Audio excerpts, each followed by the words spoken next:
Half time শেষে Argentina 1-0 গোলে এগিয়ে আছে। মেসির অসাধারণ ডির বাইরে একটা শটে গোল। আর এই গোলে হাফ টাইম শেষ হয়েছে আর্জেন্টিনা 1-0 গোলে।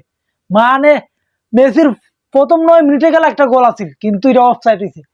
সেকেন্ড টাইম যে সময় আলজেরিয়া গোল দিলাইছে, আমি তো ভাবছি কি অঘটন না অঘটন গইতে যায়, কিন্তু না, এটাও অফসাইড হয়েছে। আলজেরিয়া গোল, গোল বাতিল, দুইটা গোল বাতিল।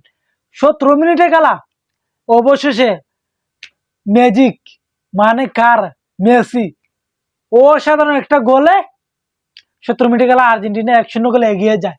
আর এই গোল নেই আর্জেন্টিনা হাফ টাইম শেষ করে।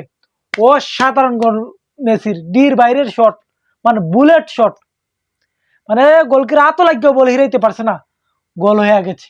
মানে অসাধারণ, মানে কি কইমু আর, কইবার মতন কিচ্ছু নাই। কি শট টাকছেনি ডির বাইরের থেকে, মানে 2026 ওয়ার্ল্ড কাপের আর্জেন্টিনা প্রথম গোল মেচ্ছে করছে, মেচ্ছে। দেখা যাক বাকি হাফ টাইম কি করে আর্জেন্টিনা, আর 2-3টা তো আর কথা হিসাবে, কোন দেখা যাক বাকি কি হয়।